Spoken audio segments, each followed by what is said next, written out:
Let me talk a little more about some of the initiatives that is happening in India, and especially looking at the whole electric mobility scenario in the country.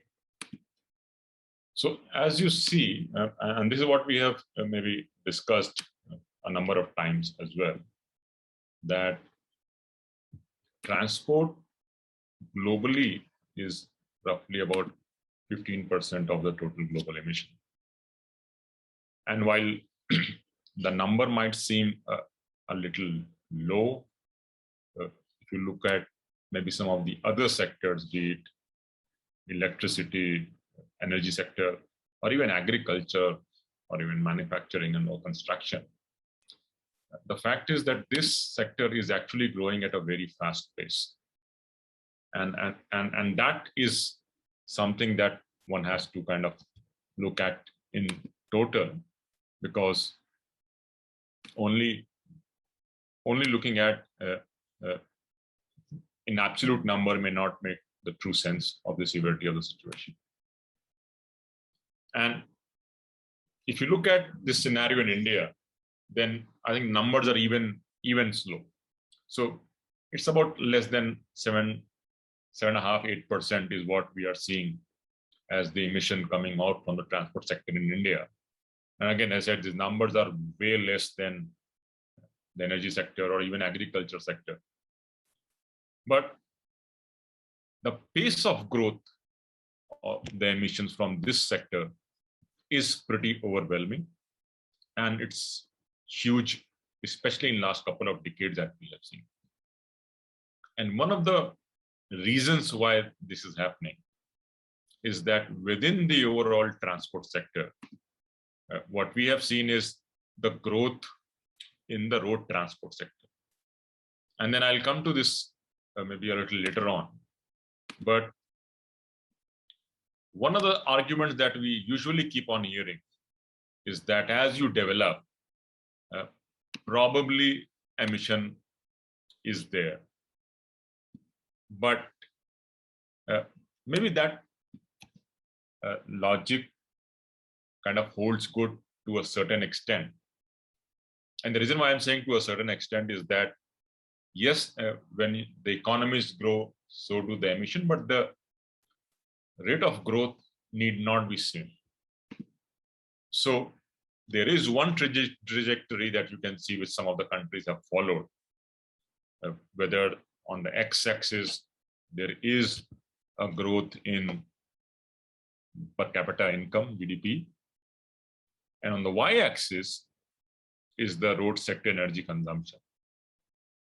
So countries like US, Canada, UAE, Saudi Arabia, so on and so forth, have really grown their economy, and the energy consumption on the road sector has also grown linearly.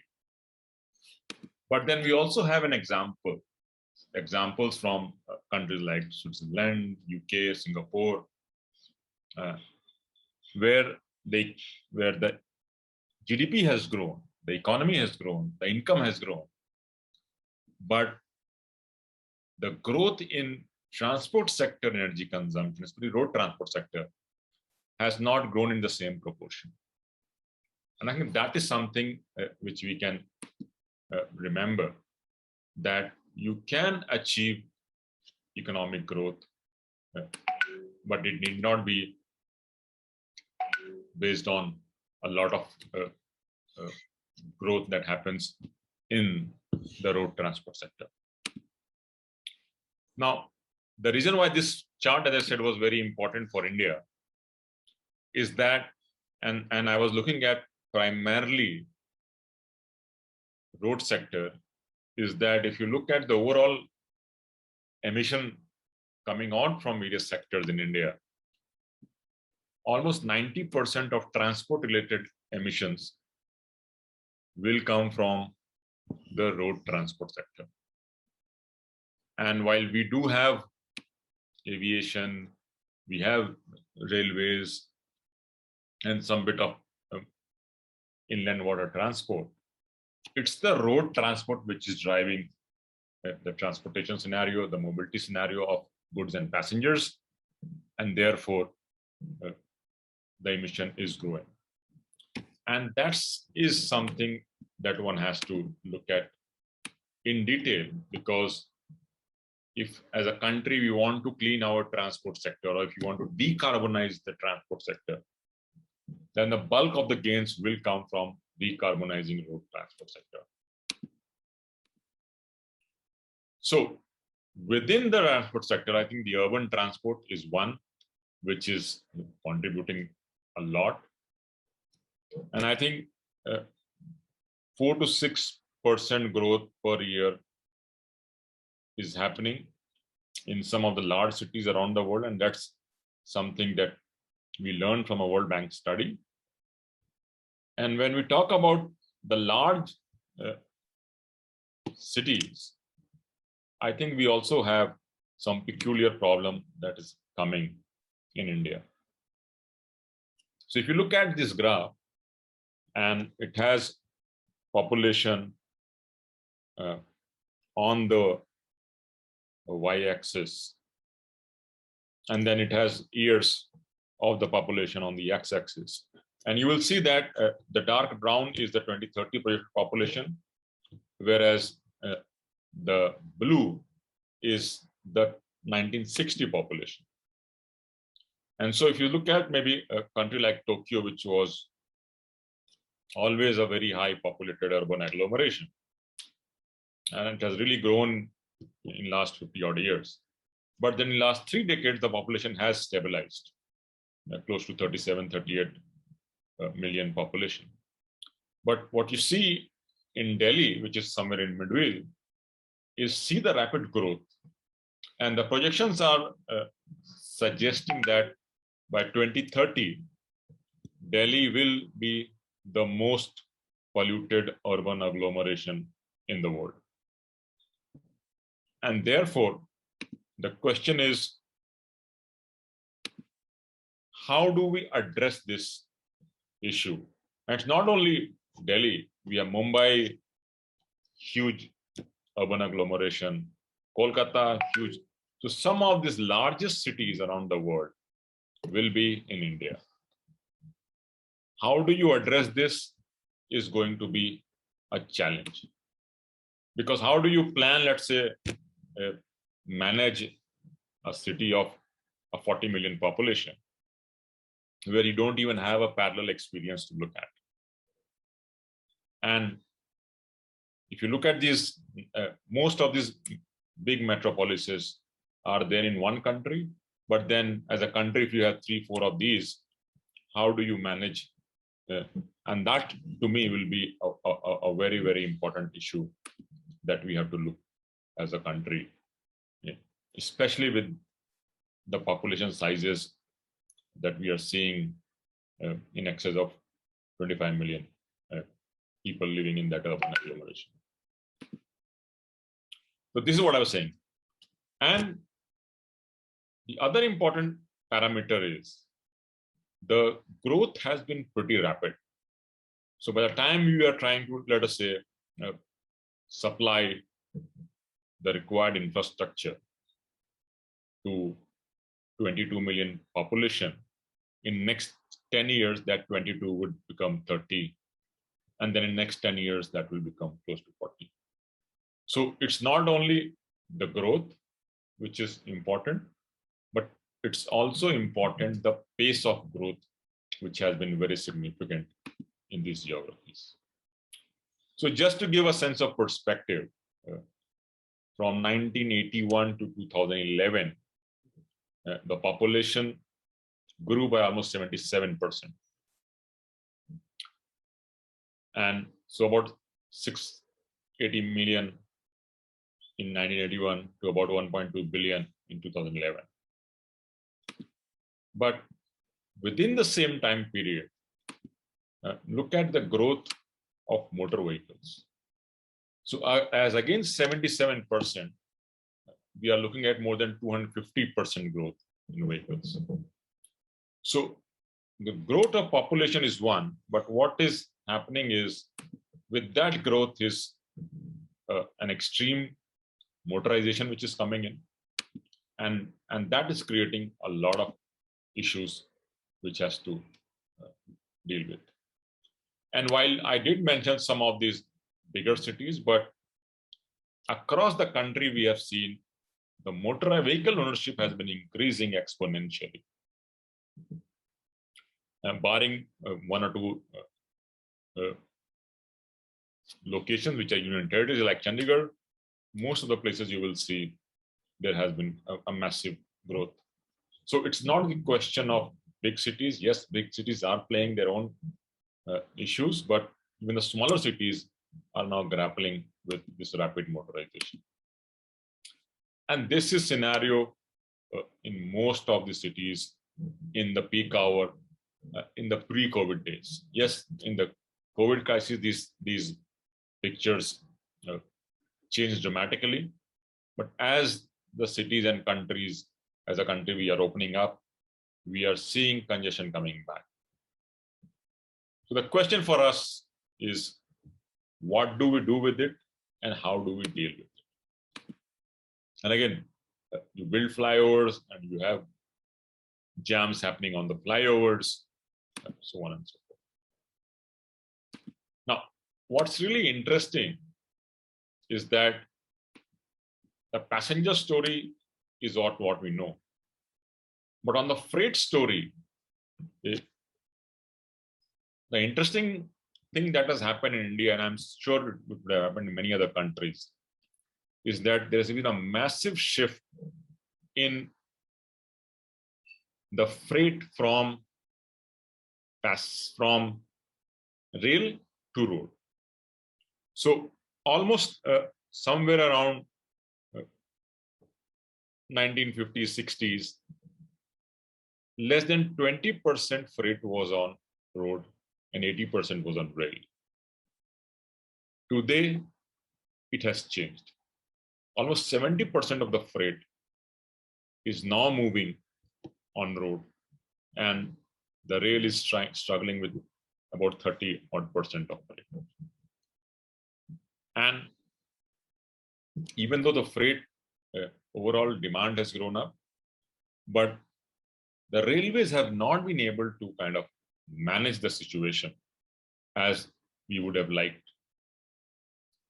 And there are many various reasons why this shift has happened.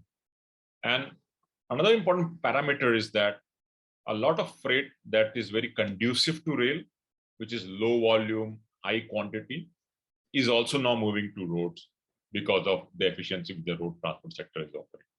So some of these issues are also impacting on the overall emission. So we do have a lot of coastal network, inland waterways, but again, the numbers, the performance of inland waterways has not been that good. And while there's a huge opportunity to revive the Indian waterways and the governments are doing it, but it's not really kept pace with the overall development. So with that background, the question that brings us is, what do we do? And I think that is something that one has to look at. And we are looking at broadly 4-pronged strategy to address this. First is improve, which is moving towards cleaner fuel and cleaner vehicles. And that's what we are talking today. But that alone cannot be the solution. We also have to look at shifts to cleaner forms of mobility. As I said, why do we need low volume, high volume, low value cargo on road where it can be effectively moved on rail? So shifting to cleaner and better suited mode of transport, both for passenger and freight. The third is about avoiding, which is about integrating the land use transport and the interconnected modes. And fourth is also, how do you optimize? Because we see a lot of times when public transport services are provided, the buses are empty, not full, and every seat which is empty is a wasted resource, so as to speak. So avoid, shift, improve, and optimize is what we have to look at. And if you look at the future of motorized mobility, and I think there's general consensus that this future is going to be shared electric and connected systems. And so if that's the question, then how do we leverage this to get the desired impact? And this is where we are starting to look at the gradual push towards electric mobility. And these are some numbers which are coming from the energy policy simulator that was done in India, or the fact that if EV sales mandate can actually reduce a cumulative CO2 emission from transport sector by almost 50% in next 30 years. So electric vehicles do kind of give that opportunity, because on one side, there is a better, they're much more efficient vehicles. But as we clean our energy mix, I think we can really harness the true potential. And that is something which the country is doing very rapidly, is to clean the energy mix. So what we have seen in India is a lot of states have actually come up with their electric vehicle policy, or EV policy as we speak. And these EV policies are doing a couple of interesting activities to incentivize electric movement. So on one side, there is a policy incentives on physical instruments, which is exempting taxes, exempting registration fees, so on and so forth. On the other side, there is also a non-physical incentive, which is by giving permits, by creating green zones and corridors, by waiving. So by physical and non-physical incentives, we are seeing states encouraging people to adopt electric vehicle. And that is something which has kind of catalyzed a lot of conversation in India, especially on electric mobility.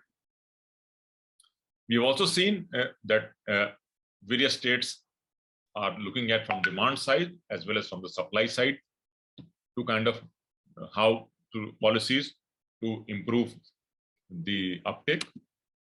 And again, some examples of supply side where people are encouraging to kind of have in a greater kind of in uptake of electric mobility. And then we're also looking at some of the other key enablers for rapidly adopting electric vehicle. And what we have realized is that scaling up electric vehicles will require a complete change in electric mobility ecosystem, because we want electric vehicles, but we also want the energizing system, which is the charging and swapping infrastructure. We also need batteries which are conducive to the climate and other conditions that we have in India. And then there are other factors like manufacturing capacity, power grid, research and development, so on and so forth. So as a country, we have to look at these 4 pillars because this shift into electric vehicle is not just a new technology, but it's a complete ecosystem change. And for that ecosystem, I think what we need is we need to bring in multiple stakeholders together to kind of bring about this change. And that is something which we are very actively involved in India, is that we actually, as part of the ongoing project called NDC TIA project, we have actually launched a forum for decarbonizing transport. And what the forum does is that it actually brings multiple stakeholders together and understanding what they are doing, what are their pain points, what are the issues that they are facing. And together with public sector, private sector, research, academia, we try to brainstorm on how do you address this. And I think that is creating a lot of momentum, especially that it brings together a lot of private sector along with public agencies so that these can move forward. So that's something which we are doing with Niti Aayog, which is the Government of India's primary institute, to basically catalyze electric mobility. So with this, I will end. This is some snapshot of what is happening in the country, but I'll happy to take any questions.